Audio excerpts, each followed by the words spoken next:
যদি কোনো জিনিসে পা লাগে তাহলে আমরা হাত মুখে এবং কপালে দিয়ে সালাম করি, এটা ইসলামী দৃষ্টিতে কেমন? এটা আমাদের দেশে বেশ প্রচলিত আছে। কারোর গায়ে পাও লাগছে তো আমরা তার গায়ে হাত দিয়ে স্পর্শ করে বুকে লাগাই, মুখে লাগাই। এরকম কোনো সম্মানিত কোনো বস্তু মনে হলো বইয়ের মধ্যে পা লাগছে, আমরা এই কাজ করি। এটা সঠিক কিনা? উত্তর হলো যে কোনো ব্যক্তি তার গায়ে পাও লাগাটা আমাদের সমাজে একটা দোষণীয় ব্যাপার। এটাকে মানুষ অসম্মানের মনে করে। এখন এই ভাই আছেন, মুরব্বী আছেন, উনি আছেন, এক মুসলমান অন্য মুসলমানকে সম্মান করবে না অসম্মান করবে? সম্মান করবে। আমি একটু উদাহরণ দিলে বুঝে আসবে আপনাদের। আমি ফিলিপিনোদেরকে দেখেছি সৌদি আরবে, তাদের সাথে কাজ করেছি। আমার অফিস সহকর্মীও ছিলেন ফিলিপিনি ওলামা একরাম, দায়ীরা ছিলেন দাওয়া অফিসে সৌদি আরবে। ফিলিপিনিরা, তাদেরকে যদি আপনি জিজ্ঞেস করেন ভাত খাইছো কিনা, তারা জবাব দিবে কেমন জানেন? মুখে জবাব দেখার না দেখ আচরণ। যেমন আমরা মাথা নাড়ে যদি জবাব দিই তাহলে আমরা কি বলবো? হ্যাঁ খাইছি, এই টাইপের কিছু একটা বলবো, তাই না? মুখে না বললে মাথা নাড়লে। আর ওরা কি করে? চোখের উপর দিকে উঠায়। এখন আমাদের যদি কাউকে জিজ্ঞেস করা হয় ভাই ভাত খাইছো, আর ও যদি এরকম চোখ ঘোরায়, মায়ের খাওয়ার উপক্রম হবে না? জিজ্ঞেস করলাম তুমি ভাত খাইছো কিনা, ভালো কথা বললাম, তুমি তো চোখ বড় বড় করতেছো। তাহলে যেই জিনিসটা তাদের কাছে হাঁ সূচক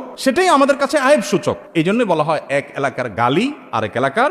এই জন্য শরিয়ার নির্দেশনা অনুযায়ী মানুষকে সম্মান করতে হবে। এখন পাও লাগাটা আমাদের এলাকাতে এটা আইবের, অসম্মানের। কাউকে অসম্মান করতে হলে পাও দিয়া তাকে টাচ করা হয়। আরবের মানুষের কাছে এটা কিন্তু আইবেন না। বিভিন্ন হাদিস পাওয়া যায় যে নবী করিম সাল্লাল্লাহু আলাইহি সাল্লাম কেউ শুয়ে আছেন, ডাকবেন তো পাও দিয়া ডাকছেন। এখনো আরবদের মধ্যে একটা ট্র্যাডিশন আছে, দেখবেন পাও দিয়া ডাকা হয়। কেউ হারাম শরীফে যদি যেয়ে থাকেন মক্কা মদিনা, দেখবেন চিতই শুইছেন মসজিদে, হয়তো আরেকজন এসে আপনারা ডাকবে। তো আমার দেশে তো সুন্দর করে হাত ধরে বলবে ভাই উঠেন। আর ওদের হলো নিয়ম হলো পাও দিয়ে আপনারা গুতা শুরু করবে। আপনি যেন কত বড় বেয়াদব, হারাম শরীফে মানুষকে লাথি মারতে, কিন্তু এটা তাদের কালচার। তো আমাদের সমাজে যেহেতু এটা দোষণীয় এবং অসম্মানের, সম্মান করতে হবে। সম্মান প্রকাশের ভাষা এক এক এলাকায় এক এক ভাবে হয়। সো পাও যদি লেগে তাহলে পাও লাগার কারণে তিনি অসম্মানিত বোধ করতে পারেন। আমি তাকে হাত দিয়ে বোঝানোর চেষ্টা করি আমি কিন্তু ইচ্ছাকৃত আপনাকে পাও দেই নাই, এটা ভুলে লেগে গেছে, জাস্ট এটা একটা ইঙ্গিতের ভাষা। অতএব এভাবে যদি তাকে হাত স্পর্শ করে বোঝানো হয় যে আপনি আমার বুকের আছেন, আমি আপনাকে ইচ্ছাকৃত লাথি মারি নাই বা পাও লাগাই নাই, এটা নাজায়েজ কিছু না। এটা নিয়ে অনেকে অনেক বড় করে ফেলেন, আরে না এটা তো শরীয়তে নাই, এভাবে বুকে হাত দিবেন কেন, মাথায় হাত দিবেন কেন? এটা মূলত একটা আচরণগত